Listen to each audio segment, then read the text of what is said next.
Hi folks, I'm Alan Watt, talking about this banking system, the one that is and is going and the one that's coming in, and how it's been done, because the big foundations are in the Act. That comes from Foreign Relations is in the Act, the Royal Institute of International Affairs is in the Act. They're all in on this Act to bring in a new system. So it's part of a phase to change the world, and of course they must do it in many different ways, many spheres of life, but must definitely do it economically as well. And they've tied us up together. We're so tightly woven, we're interdependent, as they call it. One country goes down, the others follow like dominoes, and that's supposed to be a good thing. But if you're looking at it from the other side of the mirror, from the guys who control the planet, it is a good thing. Then they own the whole world. It's all about ownership, really. That's what it's about. And the world is owned by very, very rich people, not too many of them, but incredibly rich people who know the con games of money since their ancestors developed it and invented it. They understand how to crash economies, and they also understand how to keep the con going as long as they want to.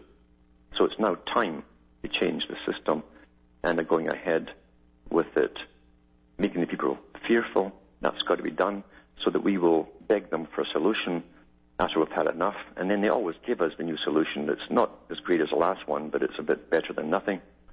And then we go along with it. They plunder us, as I say, at least once every 100 years. They'll let you build up equity and real property, and then they steal it from you. That's how it happens. Nothing disappears. It just moves into fewer and fewer hands. This article here that I'm reading also goes on to say globalization will also create a clash of philosophies. Most governments and investors outside the U.S. never shared the American system of cowboy capitalism. Now they have good reason to demand that some fundamental changes be made in the way the U.S. manages its financial institutions.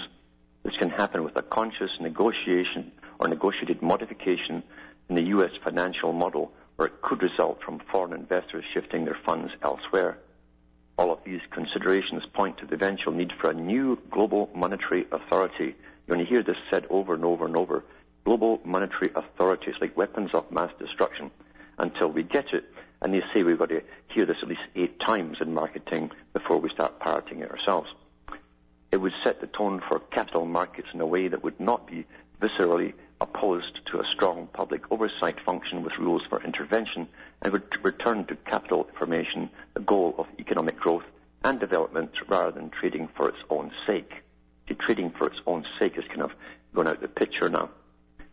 The GMA would be a reinsurer or discounter for certain obligations held by central banks. It would scrutinize the regulatory activities of national authorities with more teeth than the IMF has, and oversee the implementation of a limited number of global regulations. It would monitor global risks and establish an effective early warning system with more clout to sound alarms than the BIS had. Now, that also means, too, that they're going to oversee all business. That's a big part of it. If you go back into their books, even with those with H.G. Wells, who was a propagandist for this group that spearheaded the globalization system, Wells said that the world was just too untidy with people leaving school and trying to make their way for themselves in a selfish manner. They wanted to bring in a world of service, and he said that eventually they'll bring in an organized, ordered world where you couldn't just start a business up out of your thin air from your own idea, your own head. You'd have to be given and told what to start up if you were going to be allowed to start up anything. And they would eventually cut down all competition. Competition is to be eliminated eventually in the long run. So once again, the big international corporations will flourish and everyone else goes down the tubes. That's always been the agenda. And if you look at the countries of Europe, and especially Britain, from the days of, even before Margaret Thatcher, but onwards definitely, they put most of the small businesses out and under, because 3/4 of their day was spent filling in forms for government. So much red tape that really put them out and put them under. The big international corporations sailed through because they have banks of lawyers to deal with all of the government regulations, and they also don't have to pay taxes for maybe 20 years, if ever at all. the reality of the world. It's a very different world than the one that's portrayed to us. And we do want to feel safe and secure. We want to believe the media version of things, but it's all bogus. It's not the real world at all. And you have to look into all the agreements, especially all the treaties that have been signed by your countries over the last at least 50 years. You've got to look into them.